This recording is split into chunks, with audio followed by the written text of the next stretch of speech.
ঘুম লাগছে নাকি আপনাদের? ছেড়ে দিব? ছেড়ে দিই ফালতু। তাহলে ঘুম যদি না লাগে তাহলে একটা ঘটনা আপনাকে বলি। এবার যাদের লেগে যাচ্ছে তারা লুঙ্গি টুঙ্গি ঠিক করে বসুন। আমি একটা কথা বলছি, তারপরে আবার আলোচনা শুরু করছি। শীতকালে দেখবেন হাঁসের গায়ে খুব চর্বি হয়, হয় না? হাঁসের গায়ে শীতকালে চর্বি হয় না? হয়। লোক দেখবেন জবাই করে হাঁসের গোশত খায় শীতকালে, খায় না? খায়। একটা স্কুলের হেডমাস্টার হাঁসের গোশত খেতে তার খুব ইচ্ছা হয়েছে। গল্পটা ভালো করে শুনুন, এতে জ্ঞান আছে। হাঁসের গোশত খেতে ইচ্ছা হয়েছে, তা বাজার থেকে একটা হাঁস কিনে নিয়ে এসেছে। ওর স্ত্রীকে বলছে জুত করে কষা কষা করে ভালো করে রান্না কর, স্কুল থেকে বাড়ি এসে খাবো। আর এক কাজ করবি, তুই হাঁসের সবগুলো খাবি, রান দুটো আমাকে দিবি। রান বুঝেন তো? হ্যাঁ, এই যে রান দুটো আমাকে দিবি, তুই সব খাবি। ওর স্ত্রী এখন বাড়িতে রান্না করতে করতে খুব ভালো সেন্ট বার হচ্ছিল, একটা রান তুলে খেয়ে নিয়েছে। বুঝলেন তো? লোকটা স্কুল থেকে বাড়ি এসেছে, ওর স্ত্রী ভাত দিয়েছে একটা রান দিয়ে। তখন মাস্টার বলছে, কি ব্যাপারে সাবিনা, আর একটা রান কোথায় গেল? তোকে বললাম রান দুটো আমাকে দিবি। তখন স্ত্রী বলছে, তোমায় বুদ্ধি আছে ঘোড়ার ডিম? চাকরিকে দিয়েছিল কহতো? তো চাকরি কেন, সরকার দিয়েছে। বলছে আমার মতো লোক হলে তোর জীবনে চাকরি হতো না। বলছে কেন? বলছে হাঁসের ঠ্যাং হয় কটারে যে তোকে দুটো রান দিতে হবে? হাঁসের তো একটাই ঠ্যাং। তখন মাস্টারের তো মাথা চিলকাইতে শুরু করেছে, শালা সারা জীবন বয়ে পড়েছি হাঁসের দুটো ঠ্যাং, হ্যাঁ সারা জীবন আমি দেখছি হাঁসের দুটো ঠ্যাং, আর আমার বউ বলছে হাঁসের একটা ঠ্যাং। মাস্টার তখন বলছে, দেখ আজে বাজে মিথ্যা কথা বলবি না, চামড়া তুলে দেবো তোর বিয়াদব। তখন মাস্টারের বউ বলছে, আর যদি একটা ঠ্যাং দেখাতে পারি? বলছে যদি দেখাতে পারিস তাহলে খুব ভালো, আর যদি দেখাতে না পারিস তাহলে আমার সংসারে তোকে রাখবো না। মাস্টারের বউ বলছে, আমিও যদি একটা ঠ্যাং দেখাতে না পারি তাহলে তোর সংসার করবও না। মাস্টার তো ভেজালে পড়েছে, করবো কি এখন? মেয়েদের বুদ্ধির কথা বলছি, যারা ঘুমোচ্ছেন ওই জন্য। মাস্টার আর ওর বউ দুজনে হাঁসের ঠ্যাং চেক করতে যাচ্ছে। দেখবেন শীতকালে পুকুর পাড়ে ঠ্যাং একটা ঠ্যাঙে দাঁড়িয়ে থাকে, থাকে না? থাকে না? থাকে। তখন মাস্টার তো খুব অপমান হয়েছে। মাস্টার দেখছে সত্যিতে একটাই ঠ্যাং। এখন মাস্টার দেখছে আমি বইয়ের কাছে হেরে যাব, একটা ছোট ইট নিয়ে ওই হাঁসটার দিকে এরকম ছুঁড়ে বলছে, ধুর হাঁস। যেই বলেছে তখন হাঁস দুটো পা বার করে ছুটছে। তখন মাস্টার বলছে, এই জাহান্নামী মেয়ে, এই দেখ দেখ কটা ঠ্যাং। তখন মাস্টারের বউ বলছে, আচ্ছা এতক্ষণ কটা ঠ্যাং ছিল? বলছে এতক্ষণ একটা ছিল। বলছে দুটো হলো কেমন করে? বলছে ইট মেরেছি তাই হয়েছে, ও পা বার করেছে। মাস্টারের বউ তখন বলছে, আল্লাহর কসম দিয়ে বলো, যখন হাঁস বাজার থেকে কিনে আনো ইট মেরে কিনেছিলে?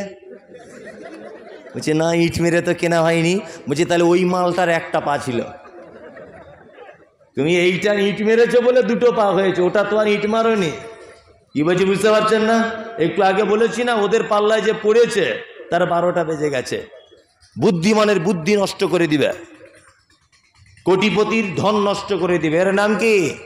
নারী। খুব সাবধানে থাকবেন।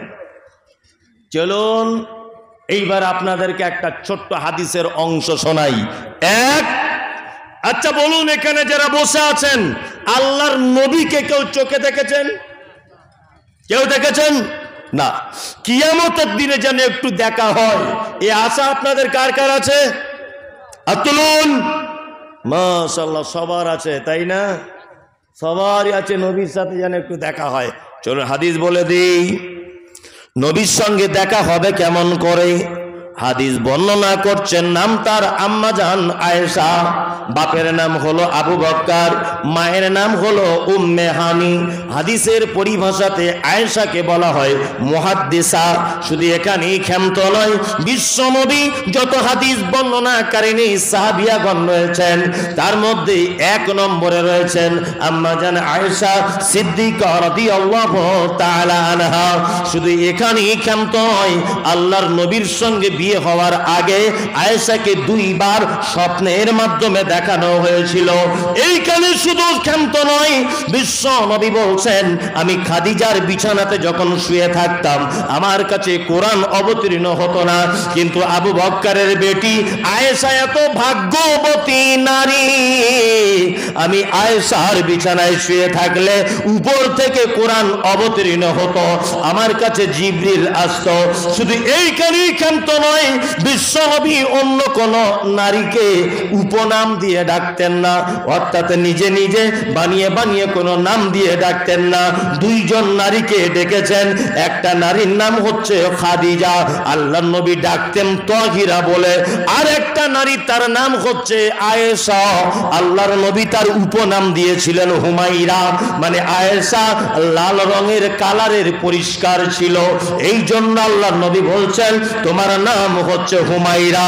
এই আয়েশা হাদিস বর্ণনা করছেন, সহিহ বুখারীতে হাদিসটা রয়েছে, হাদিস বর্ণনাকারিণী আয়েশা কোন যেবি নবীজিকে করিলেন জিজ্ঞাসা, ওগো নবী তব সাথে দেখা হবে কার? নবী বলে দুনিয়াতে হাত লম্বা যার। মা আয়েশা বলে এ কথা যখন শুনিলাম কানেতে, কাঠখণ্ড লয়ে হাতে লাগিলাম মাপিতে, দেখিলাম বিবি সাউদার হাত লম্বা বলি, আমার মুখেতে ওগো পড়ে গেল কালি। হাত লম্বার অর্থ পরে পারিলাম বুঝিতে, দান ধন যারা করে এই দুনিয়াতে। তারপরে জয়নাব এসে নবীজিকে কয়, কেন জয়নাব আল্লাহ রাস্তায় বেশি করে ক্ষয়? এ গ্রামের মানুষ শুনুন, হাদিসটি বুখারীর, জয়নাবে আনন্দ আর আয়েশার মুখ ভারী। বুখারীর হাদিস এটা। আম্মাজান আয়েশা আল্লাহর নবীকে বলছেন, আল্লাহর নবী কিয়ামতের দিনে সর্বপ্রথম আপনার সাথে দেখা হবে কার, এটা বলুন তো।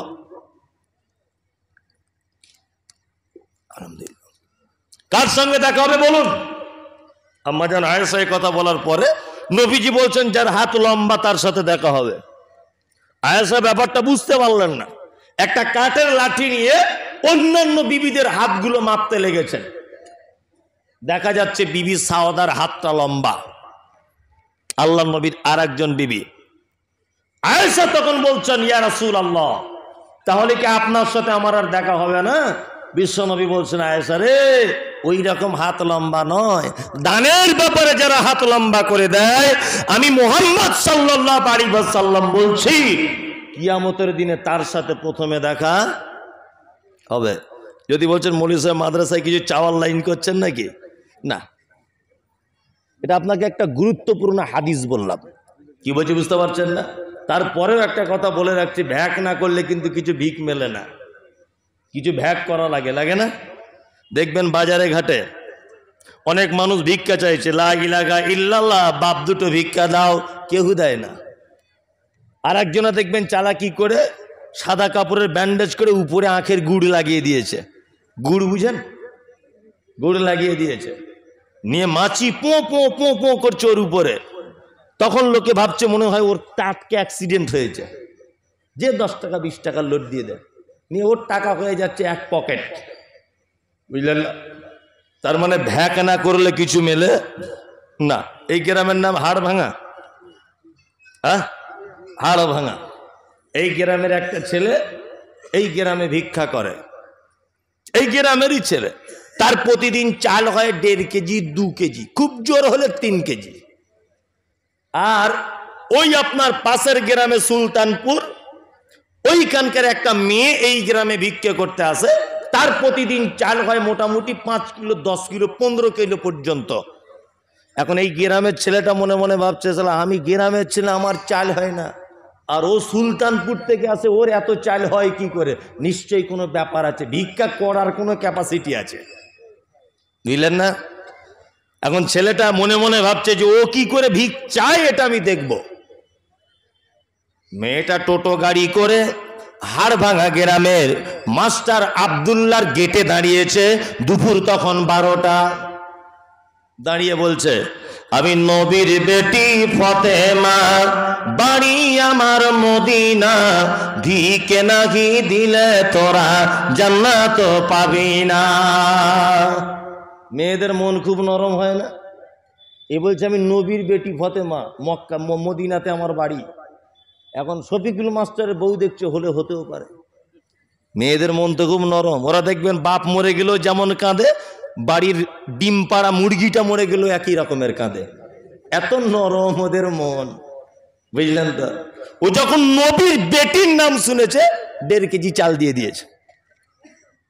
ছেলেটা তখন ভাবছে, ওরে চিটিংবাজ দেখেছি, এ তো মারাত্মক চিটিংবাজ, নবীর বেটির নামে চাল তুলছে। ফতেমার স্বামীর নাম কি ছিল? হযরত আলী।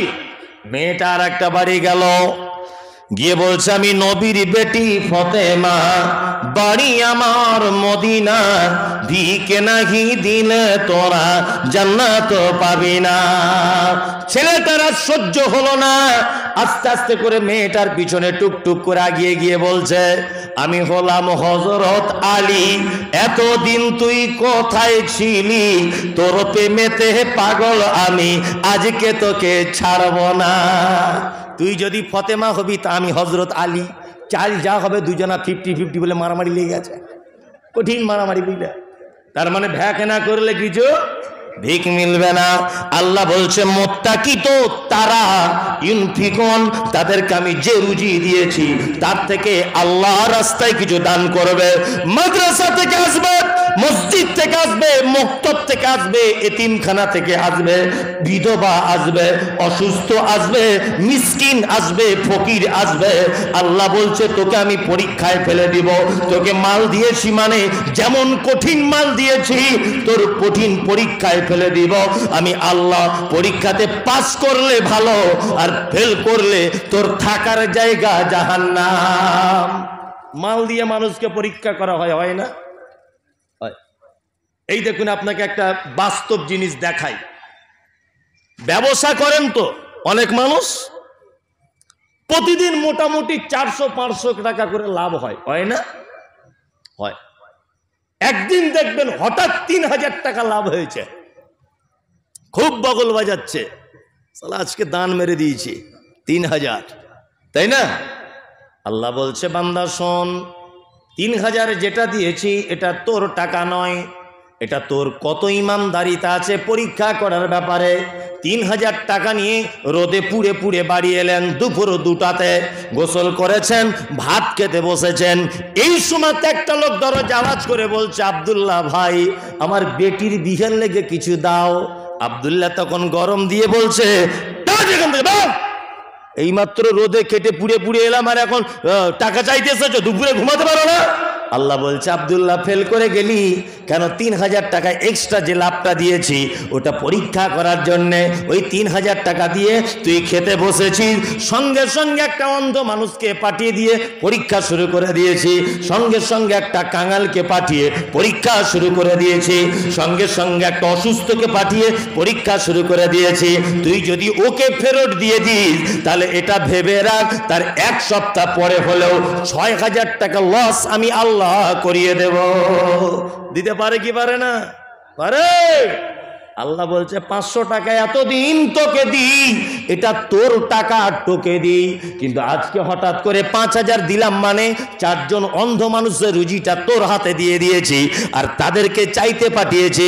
যদি তুই তাদেরকে ফেরত দিয়ে দিস তাহলে ভেবে রেখে দে, আবার নেক্সট টাইমে তোর এর 4 গুণ টাকা লস করে দিব।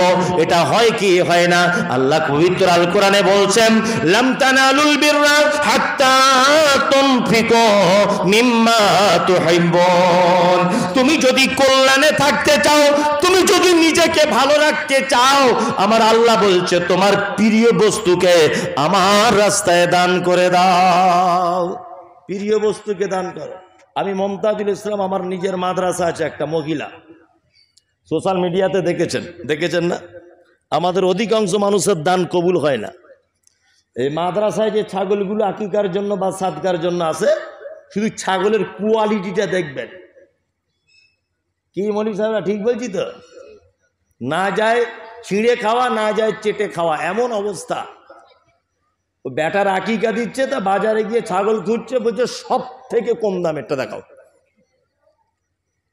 এটা কি একটা ইবাদত? দান কি? দানটা একটা ইবাদত। আমি আমার মাদ্রাসার যে দরওয়ান যাকে রেখেছি, একটা বুড়া মানুষ, তাকে বলে দিয়েছি যে ছাগল যারা দান করতে আসবে, যদি দেখো যে গায়ে লোম নাই, ভালো চলতে পারছে না, খুঁড়িয়ে ন্যাংড়িয়ে রেংড়িয়ে চলছে, ওকে বলে দিও তোর ছাগল তুই বাড়ি গিয়ে তোর বউ আর তুই ভেজে খেলে, মাদ্রাসায় লাগবে না। ও ছাগল তোমার দান করতে বলেছে কে? হ্যাঁ, দান যখন করবেন উত্তম জিনিস করবেন। রমজান মাসে দেখতে পাওয়া যায় না কিছু লোকের আল্লাহ টাকা দিয়েছে, জাকাতের শাড়ি আর লুঙ্গি বিলি করে না? দেখেছেন করে কি করে না? যদিও জাকাত লুঙ্গি শাড়ি দিয়ে আদায় হবে না। কোন মানুষ যদি জাকাত লুঙ্গি আর শাড়ি দিয়ে বিলি বন্টন করে, হবে না, তার জাকাত হবে না। কারণ জাকাত টাকা দিয়ে দিতে হবে। একটা গরিব মানুষকে সবাই যদি লুঙ্গি দেয়, তো ঈদের দিনে ওর আর অন্য খরচা নেই, অন্য খরচা নেই। আচ্ছা, আর একটা কথা, জাকাতের টাকা তো গরিবের অধিকার, তুমি ওর টাকাতে কেন শাড়ি কিনতে গেলে মোস্তানি করে? টাকা তো ওর, তুমি কেন ওর টাকাতে ফোটানি করে শাড়ি ব্লাউজ কিনতে গেলে? জাকাত বার করে দেওয়ার পরে তোমার সলিড যে মাল আছে ওইটা থেকে কিছু জাকাতের মানে দান হিসাবে তুমি শাড়ি ব্লাউজ কিনে বিলি করো। ঘটনা ঘটে কি ঘটে না? রমজান মাসে 20টা শাড়ি বিলি করছে, কত দামের না? 170 টাকা দামের। মানে এইরকম করে ধরলে উপরে কি আছে সব দেখা যাবে, চারিদিকে সব দেখা যাবে, এরকম লোক আছে না নেই? আছে। আর ওর বউ যে শাড়িটা পরছে 1500 টাকা দামের, এ শাড়ি দিলে মারাত্মক পাপ হবে। নবীজি বলেছেন তুমি নিজের জন্য যেটা পছন্দ করো, তুমি তোমার ভাইয়ের জন্য সেটা পছন্দ করো। 20টা শাড়ি দিতে হবে না, আপনি 2টো শাড়ি দেন, একটু দামি দেখে দেন। 100টা লুঙ্গি দিতে হবে না, আপনি 20টা লুঙ্গি দেন, একটু ভালো মানুষের মতো দেন। আল্লাহ তাআলা বলছেন উত্তম জিনিস তোমাদেরকে কি করতে হবে? আল্লাহর রাস্তায় দান করতে হবে। পৃথিবীতে একটি মাত্র ইবাদত যে আপনার মানে বিপদ থেকে বাঁচাতে পারে, তার নাম কি? কি? দান। কিছুদিন আগে পোলিও করোনার ভ্যাকসিন দিচ্ছিল না? দিচ্ছিল না? যাদের হয়নি তাদেরও দিচ্ছিল ভ্যাকসিন, দিচ্ছিল না? দিচ্ছিল। কারণ কি? যাতে ভ্যাকসিন দিলে আর ওর ওই রোগটা নিজের শরীরে ঢুকে না যায়, তাই তো? নবীজি বলেছেন as-সাদাকাতু তুরাদ্দুল বালা, সাদকা এমন একটা ভ্যাকসিন, সাদকা এমন একটা রোগকে প্রতিরোধ করে, তার নাম হচ্ছে দান। আপনি যদি দান করে দেন, আপনি যদি সাদকা করে দেন, তাহলে কি হবে না আপনার আগামী দিনে যদি কোনো বিপদ আসার যদি হয়, নবীজি বলছে তার বিপদকে আটকে দেওয়া হবে, তার বিপদ আটকে দেওয়া হবে। আমরা সাদকা দান করি, শেষ মুহূর্তে করি। ডাক্তার বাবু ফেরত দিয়েছে পিজি থেকে ফেরত, বলছে আর বাঁচবে না, বাড়িতে রসগোল্লা পান্তুয়া সন্দেশ যা পারো গিয়ে খাইয়ে দাও, আর হবে না। তখন ওর বড় বেটাটা নিয়ত করছে আল্লাহ আমার মা যদি ভালো হয়ে যায় তো মাদ্রাসা একটা গরু কিনে দিব। ডাক্তার ফেরত দিয়েছে, তখন এ দান কবুল হবে? ওর মা সুস্থ হবে? নবীজি কি বলছেন? নবীজি বলছেন যে তুমি আগে থেকে সাদকা করে তুমি তোমার পরিবারকে, তুমি তোমার নিজেকে বাঁচাও, অসুখ থেকে বাঁচাও, বিপদ থেকে বাঁচাও, মুসিবত থেকে বাঁচাও। তোমরা বেশি বেশি করে সাদকা করো। আল্লাহ পবিত্র আল কোরআনের ভিতরে বলছেন, আবার বলছেন আল্লাহ সুবহানাহু ওয়া তাআলা দানের ব্যাপারে যত কথাবার্তা বলেছেন, তারপর আবার বলছেন ওয়াল্লাযীনা ইউমিনুনা বিমা উনজিলা ইলাইকা ওয়া মা উনজিলা মিন ক্বাবলিকা ওয়া বিল আখিরাতি হুম ইউকিনুন। মুত্তাকি তারা যারা বিশ্বাস করবে যেটা তার রবের পক্ষ থেকে অবতীর্ণ হয়েছে, অর্থাৎ কোরআনটাকে, এর আগেও যে সমস্ত কিতাবগুলি এসেছে তাদের প্রতি বিশ্বাস করবে। আর কি করবে? মুত্তাকি অবিল আখিরাতি হুম ইউকিনুন, কিয়ামতের প্রতি তারা বিশ্বাস করবে। কিয়ামত হবে এটা বিশ্বাস আছে তো? আছে, আছে। আল্লাহু আকবার। সেদিন এত যে ভয়াবহ দিন, এটা মুখে প্রকাশ করা যাবে না। কত ভয়াবহ দিন। আপনাকে একটা কথা সামান্য বলে রাখছি, কিয়ামতের মাঠ কেমন। কিছুদিন আগে তুরস্কের মাটিতে একটা ভূমিকম্প হয়েছিল, শুনেছেন? শুনেছেন? বিজ্ঞানীরা বলছে ভূমিকম্পর উৎপত্তি হয়েছে মাটি থেকে 8,000 ফুট নিচে। মূল ভূমিকম্পটা হয়েছে 8,000 ফুট নিচে তুরস্কের ভূমিকম্প হয়েছিল। তার ফলে উপরের বিল্ডিংগুলো থরথর থরথর করে কাঁপতে কাঁপতে অজস্র মানুষ মারা গেছে। আপনারা দেখেছিলেন। পৃথিবীর ভূমিকম্প যেটা হয় বর্তমান আজ পর্যন্ত যেটা হচ্ছে, সেটা এইভাবে মাটি কাঁপে, এইভাবে কাঁপতে কাঁপতে কি হয়, ধর ধর ধর ধর করে সব ঝরে পড়ে যায়। আল্লাহ বলছেন ইজা জুলজিলাতিল আরজু জিলজালাহা ওয়া আখরাজাতিল আরজু আসকালাহা। কিয়ামত যেদিন হবে সেদিনকার ভূমিকম্প কেমন জানো? ঢালাই মেশিনে মশলা মাখে দেখেছেন? উপরের মশলা নিচে দিয়ে দেয়, নিচেরটা আবার উপরে তুলে নিয়ে যায়, দেখেছেন?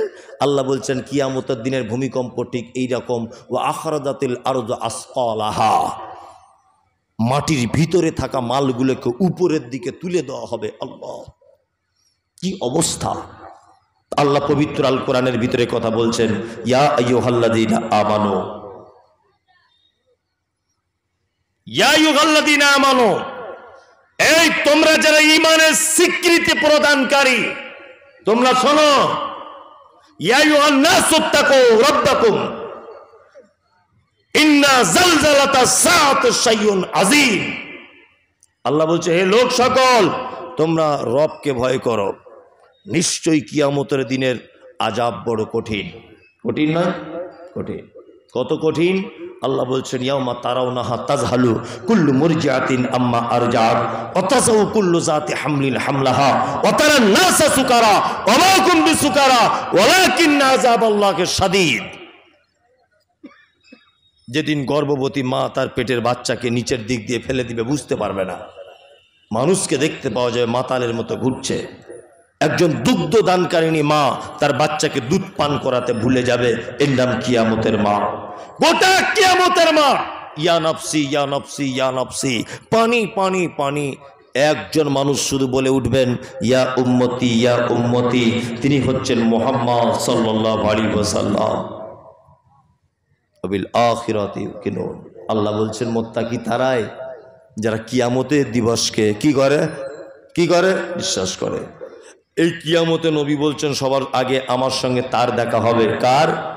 বলছে এই মহা বিপদের দিনে ওই লোকটার সঙ্গে আমার প্রথমে দেখা হবে যার দুনিয়াতে দানের ব্যাপারে হাত খুব লম্বা। মজলিস অনেক মানুষ চলে যাচ্ছে, রাত্রি এখন 1টা বাজতে যাচ্ছে। প্রতিষ্ঠানের জলসা, আপনার কাছে বিনীত অনুরোধ, নবীর সঙ্গে যদি দেখা করতে চান সর্বপ্রথম আপনি অন্তত পক্ষে 1,000 টাকা যদি বলতেন যে আমি এই মাদ্রাসায়, গরিব মাদ্রাসায় দেব, আলহামদুলিল্লাহ আল্লাহ আপনাকে উত্তম প্রতিদান দিবেন ইনশাআল্লাহ। একটা লোক বলুন তো দেখি যে আমি 1,000 টাকা আপনি তো